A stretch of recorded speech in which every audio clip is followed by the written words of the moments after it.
Subscribe to our channel and hit the bell icon to instantly receive notifications when we upload a video. In the previous video, we have seen where and which countries use hydroponics. This will be our last video towards the basics part. On the forthcoming videos, we will look into types of systems and economic aspects of commercial setups. Let's see how water and nutrient transport occurs in plants.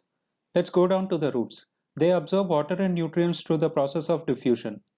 One thing to note here is that the nutrients can be only absorbed in ionic form through the root hairs, which means if we put organic matter like compost or cow dung, the plant cannot synthesize the matter and cannot absorb it directly. So chemical fertilizers are used in soil when it is in deficit in nutrients so that they can be absorbed easily in the ionic form. Roots also take oxygen and release carbon dioxide like humans. This is essential for healthy roots. Healthy roots implies good intake of water and nutrients. So good oxygenation of roots is very much necessary for good plant growth. Leaves do the reverse of roots in the morning. They take carbon dioxide and leave oxygen, and it's reverse in the night. Plants leave water through their pores when there is excess heat and low moisture. This is known as transpiration, which is analogous to sweating in humans. As plants can leave water through their pores, they can also absorb water and nutrients from their leaves as well. Foliar nutrient application is one way of inducing nutrients and water to plants via leaf pores. Let's see the essential elements required for growing a plant. The first and foremost thing is the air, through which it takes carbon dioxide for growing. Then it requires sunlight for carrying the photosynthesis. Next we have good root support and root conditioning. We require nutrients. As humans need food, so plants require necessary nutrients as well.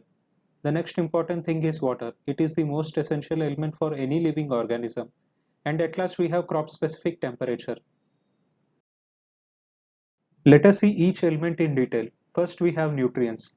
Let's see the 16 essential nutrients required for plants in detail. First in the list are the essential nutrients. We have carbon, oxygen and hydrogen. These are obtained directly from Mother Nature in the form of carbon dioxide and water. Without these three elements, no plant can survive.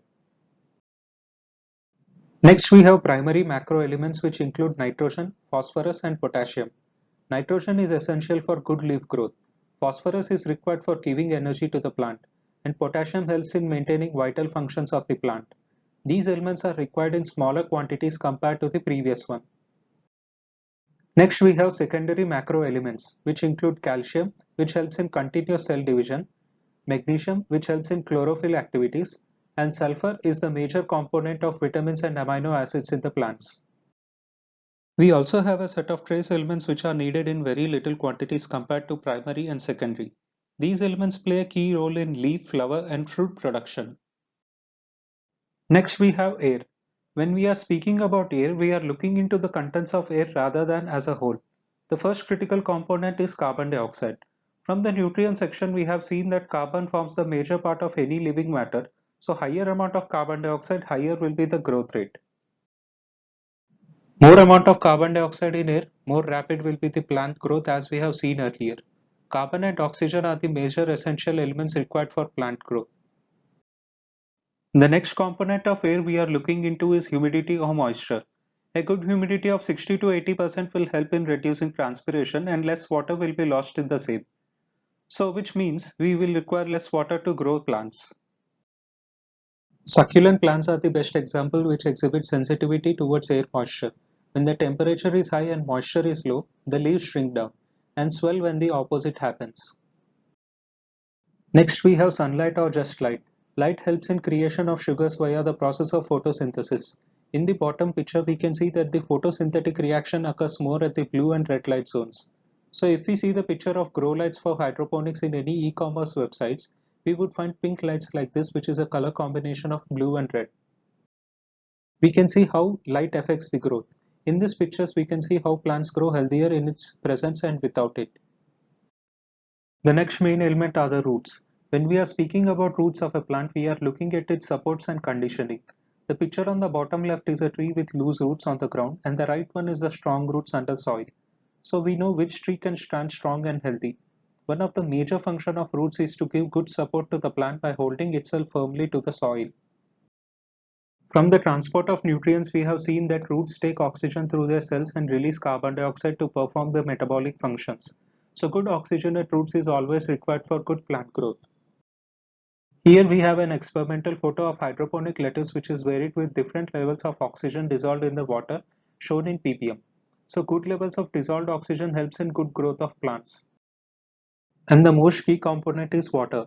More than 75% of the plant body is made up of water. It is required to carry out vital metabolic activities and transport nutrients as we have seen earlier. We can see how the leaves of a plant wilt away when it is not watered sufficiently. The last key component is temperature. We know that apple tree cannot grow in a desert nor a date tree can grow in a snowy place. Crop specific temperature is to be maintained correctly for good growth. Strawberry grows in a moderate cold climate. If it is exposed to prolonged heat, it causes stress on the plant and fruit might not taste good. Another key aspect of temperature in hydroponics is the water temperature at root level. We have to also maintain correct temperature at the root zone water level as well. We can see how the dissolved oxygen level decreases with the rise in temperature. Less oxygen at root level means roots have little amount of oxygen to take in. If we don't provide the right amount of oxygen, then the roots may rot and the whole plant can die. The water temperature in hydroponics should be in the range of 18 to 28 degrees Celsius and artificial oxygenation is always required for healthy roots. So if we provide all the necessary 6 factors, any plant can grow anywhere in the world. We should maintain all these factors properly for good yield and healthy growth of plant. Remember that everything or any hydroponic system shown in the internet need not to be followed accordingly. There is never one way to achieve the result, and so is doing hydroponics. We have seen in our previous video how different countries use the concept of hydroponics depending on their climatic situation. Not all of them depend on a trained agriculture scientist, but they get the things done without even knowing about the technology in detail. Hydroponics is not a new way of producing food in the lab. Any person can do this by knowing the basic principles of sciences. At the end, only high yield and pesticide free healthy food matters for consumption and selling. Nothing else matters apart from that whether we have used any hydroponic system or not.